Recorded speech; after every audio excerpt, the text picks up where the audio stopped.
आनंद मोहन पर उनका सवाल था, एक जवाब दीजिए। जाति कार्ड की वजह से, क्योंकि 6 से 8% राजपूत वोट है उस इलाके में, उनका दबदबा है, इसकी वजह से। नहीं, अंजना जी 10 सेकंड, उसमें बहुत बड़ा सामाजिक समीकरण नाम पर जो आनंद ले रहे हैं, इनको आनंद मिलने वाला नहीं है। अंजना जी बहुत बड़ा सामाजिक समीकरण है, उसमें 6 मुसलमान, 7 यादव, राजपूत, भूमिहार, हमारा टाइम भी वही सामाजिक समीकरण वहां पर निकाला है। सुनिए ना, ये कानून का राज बिहार में है और जो नियम कानून कहता है उसके तहत ही काम हुआ है। कोई अलग से कोई उनके लिए विशेष कानून नहीं बनाया गया। ये इनको ज्ञान होना चाहिए। बार बार ये लोग कह रहे हैं कि बहुत सारे मुस्लिम और यादव MY आपने साधने की, इनको कहिए जरा सा कोई भाजपा के नेता कह दे मोहन की रिहाई बताइए ना कितने लोग प्रतिनिधित्व देख रहे हैं वहाँ पे, कितने मुस्लिम और यादव हैं? देखिए हर चीज में मुस्लिम यादव, अभी वो कह रहे थे ब्राह्मण, तब आप बोले नहीं। हम तो आपका ये तो जात हो, कहीं तो कुछ और। जो नियम में बदलाव हुए, आम और खास में फर्क मिटाया गया,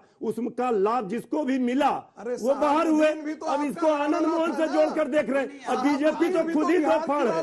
कभी सड़क पे जी कृष्णैया की पत्नी और बेटी मिलेगी तो नजर मिला पाइएगा, परिवार के प्रति नजर मिला पाइएगा उनसे। हम कह रहे हैं सहानुभूति है, सहानुभूति रखिए अपनी जेब में। 15 वर्षों तक काटी है सजा। सहानुभूति को अपनी जेब में रखिए। कह रहे हैं कि उन्होंने कांग्रेस के प्रवक्ता से आपका मुख्यमंत्री भरी सभा में कहता है, आपका हमारा मुख्यमंत्री तो प्रधानमंत्री बना। प्रोफेसर साहब एक सेकंड से निकालने की कोशिश कर रहे हैं। रुकिए।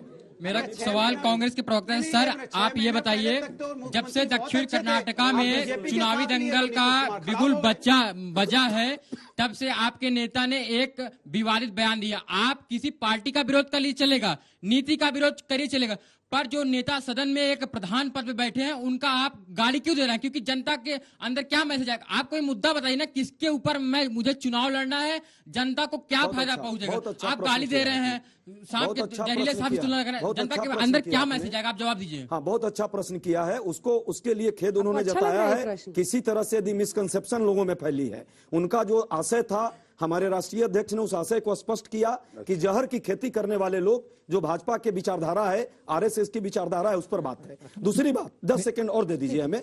दूसरी बात, कमीशन की जो 40% की सरकार है, उसके विरुद्ध हम लोग कर्नाटका में लड़ रहे हैं। हमारा ये हिंदू मुस्लिम का एजेंडा नहीं है, मंदिर मस्जिद का एजेंडा नहीं है, जू को लेके आते कभी सांप बिच्छू ये सब क्या करने लगते हैं? ये भी आज बताइए ना, कितना बड़ा 20 कन्या कहने वाले पर तो कोई आज नहीं डिबेट है। कोई प्रश्न करेगा कि सोनिया गांधी जी पर कोई 20 कन्या कह रहा है क्या?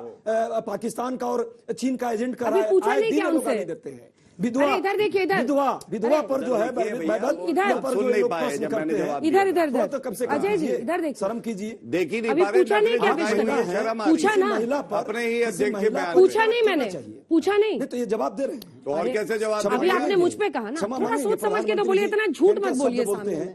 प्रधानमंत्री जी का मेरा सवाल सपा के प्रवक्ता से, इन्होंने कहा कि अतीक को जनता ने चुन के भेजा है, टिकट आपने दिया। जब भाजपा सत्ता में आती है तो आप कहते हैं ईवीएम हैक हो गया, चुनाव आयोग पे सवाल उठाते हैं, और जब अतीक की बात आती है तो आप कहते हैं जनता चुन के भेजती है। मतलब आप दो मुंहा बात क्यों करते हैं? मतलब दोनों तरफ बात करते हैं, कभी कहते हैं जनता चुन के भेजती है, और जब जनता चुन के भेजती है तो आप कहते हैं ईवीएम हैक हो चुका है। देखिए, देश में हमेशा गहरा सोचा है, बहुत गहरा सोच के आया है। बोलने दो, मैं बोलना चाहता हूँ, देश संविधान और न्यायपालिका से चलेगा।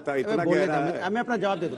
देश संविधान और न्यायपालिका, अरे जवाब देने दो, फिर मैं बीच में बोलता रहूंगा, फायदा क्या? फिर आप फिर जैसे बोलोगे वैसे मैं बोलने लगूंगा। अरे बोलने दो मुझे, हल्ला मचाने से फायदा नहीं। देखिए, ये इनकी आदत है, ये आदत है, क्योंकि ये हमेशा नफरत की राजनीति को बढ़ावा देने के लिए ये लिए रहते। माचिस मिल गई, लगाओ लगाओ लगाओ, मिल गया। माचिस लिए घूमने वाले लोगों को क्या जवाब देना? अरे बिना माचिस के जो जल रहा है उसको माचिस की क्या जरूरत है? ये समाज में माचिस लेके घूमने वाले लोग हैं। अरे धुआं, मैं जवाब दे दूं। मैंने कहा कि देश संविधान और न्यायपालिका से चलता है, यहाँ पे इलेक्शन कमीशन भी है। अगर कोई व्यक्ति गलत है और उसको सजा मिली हो तो इलेक्शन कमीशन देखता है, अगर वो पाएगा कि ये व्यक्ति गलत है, सजा है इसके ऊपर में, तो उसको रिजेक्ट कर देता है और नहीं ले सकता। यहाँ चुने हुए लोकसभा के सदस्य को सवाल ही नहीं समझे। वही तो बोला मैंने। अरे बच्चा पूछ रहा था कि जब वो जीत कर आता था तब जनता जिताती थी, बिल्कुल, और अब जहाँ बीजेपी जीतती है तो आप कहते हैं मशीन हैक कर लिया। किसने बोला? ये सवाल पूछ रहा है। नहीं, हमने ये बोला कि यहाँ पे हर चीज की इंक्वायरी होनी चाहिए। मुझे नहीं, मैंने कहा इंक्वायरी होनी चाहिए, जहाँ संशय होगा वहाँ पे थोड़ा उठाया जाएगा। यही तो लोकतंत्र की खासियत है, यही तो लोकतंत्र की मेरा सवाल बीजेपी के पर सुनिए गौरव जी, कि उन्होंने बोला कि जब हमारी सरकार आती है किसान बहुत खुश होते हैं। सर, अगर आपकी सरकार में किसान खुश होते तो वो 1.5 साल तक धरने पर क्यों होते? और आपकी सरकार का कोई भी प्रवक्ता या कोई भी नेता उन्हें उन कानूनों को समझाने में असमर्थ कैसे रह गया? उनको खालिस्तानी पाकिस्तानी बोल दिया जाता है। आपको पता ही नहीं है। प्लीज देखिए, सबसे पहले तो एक एक किसान जो है वो हमारा जो है मान है, सम्मान है। लेकिन हाँ क्या जनरेटर बोले जा रहा है, धरने पे बैठा रहे, मान है, सम्मान है, लेकिन गर्मी में बैठे रहो, धूप में बैठे रहो, ठंड में खिचड़ते रहो। अनुराग जी क्या बोले तब आप नहीं बोली, उनको भी टोका था मैंने। टोकने से फायदा क्या? बीजेपी टोकने से कम मानी आज तक। इतने सालों से तो टोका जा रहा है कि आप महंगाई पे बात करो, कहाँ करते हैं? अभी जनता ने एक सवाल इनसे पूछा, मैं बीच में नहीं बोला था, मैं इनकी बात जो है उत्तर सुनता रहा। ये बात अलग है कि कौन है? अरे समझ गए, सब जानते हैं, चलिए। मैं नहीं जानता। अरे इनकी पार्टी का ट्रांसफार्मर फूका हुआ है, इसीलिए जनरेटर की जरूरत पड़ती है। सुनिए, किसान पे इन्होंने बात करी, के लिए आप जनरेटर बोलते हैं। अब मैं किसान, मैंने गलत बात है। प्लीज सर, प्लीज, मैं उनको मना हमारे दर्शकों का टाइम बहुत बहुमूल्य है, इसको मत वेस्ट कीजिए। किसान भारतीय जनता पार्टी को अगर आशीर्वाद नहीं देता तो ऐतिहासिक जीत जो है वो उत्तर प्रदेश में दोबारा ना होती।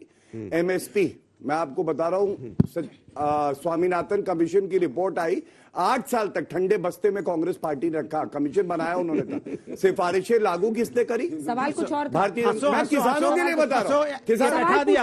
कृषि कानून आप समझा नहीं पाए, वो 1.5 साल धरने पर बैठे, उसके बाद आपने कानून वापस लिया।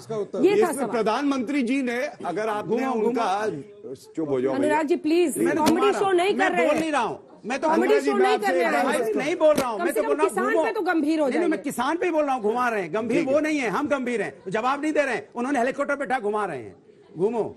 अरे भैया, टूटी साइकिल जिसका टायर है पंचर, हैंडल निकल गया, उस पर तो नहीं घुमा रहे, हेलीकॉप्टर में घूमे, कितना अच्छा है, तुम्हें क्यों दर्द हो रहा है भाई? शांत हो जाओ। सुनिए, मैं एक बात, प्रधानमंत्री जी ने जब 3 कानून वापस हुआ, अंजना जी, जब देश को संबोधित किया, उन्होंने भी ये माना कि ये कानून अच्छे थे, कमी हमारी थी कि हम जनता को, किसानों को नहीं समझा पाए। लेकिन इसका मतलब ये नहीं है कि वो जो कानून थे वो देश की जनता के हित में नहीं थे, किसानों के। एक बेटे के लिए वापस बार बार बोल रहे हैं कि अतीक अहमद कुत्ते से हाथ मिला रहे थे मुलायम सिंह के समय। मैंने नाम नहीं लिया था, आपको पता ही, अच्छा लगा। पिछले सरकार को आप गुंडे बोल रहे हैं, तो फिर आपने उनको पद्म भूषण क्यों दिया?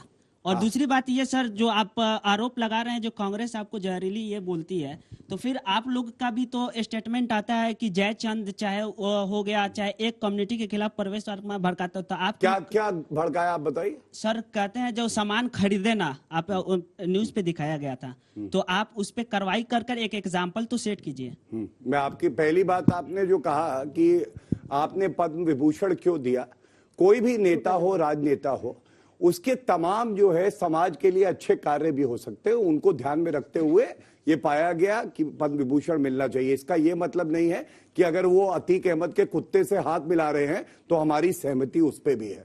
दूसरी बात जो आपने मुझसे पूछी है, मैं उसका भी आपको उत्तर दे दूं। एक आप ये समझ लीजिए कि अगर कोई गलत बयानी करता है तो हम कार्रवाई करते हैं, लेकिन आप मुझे ये बताइए, देश के प्रधानमंत्री जी के लिए ये कहना तेरी कब्र खुदेगी, ये कहना कि बिच्छू हैं शिवलिंग पे बैठे हुए, मौत का सौदागर हैं, खून की दलाली कर रहे हैं, सरेंडर मोदी, चीन की बात कर रहे थे। मैं ये कहूंगा नरेंद्र मोदी जी वो शख्सियत है जो दिखा चुके हैं कि हमारी ताकत क्या है। पाकिस्तान को घुस के ठोका है बालाकोट में, इनकी तरह हमने नहीं किया कि मनमोहन सिंह जी ने आर्मी को अनुमति नहीं दी थी जब मुंबई के आतंकवादी हमला हुआ था। ये फर्क है, लेकिन गलत बयानी कोई नहीं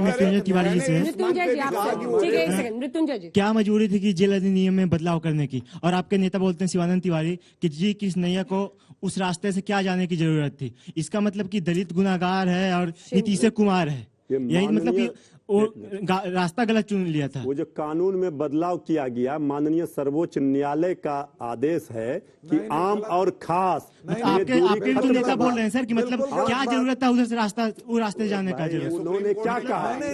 डायरेक्ट नहीं जाना चाहिए था। आनंद मोहन जी पर आरोप है भीड़ को उकसाने का, यही ना आरोप है? नहीं, सुप्रीम कोर्ट ने उन्हें हत्या का दोषी करार दिया है और उनको आजीवन कारावास दिया था। घुमाइए मत। नहीं ठीक है, हाँ। माननीय सर्वोच्च न्यायालय के फैसले पर हम कोई टिप्पणी नहीं कर सकते, लेकिन 15.5 वर्षों तक उन्होंने सजा काटी है कि नहीं काटी है?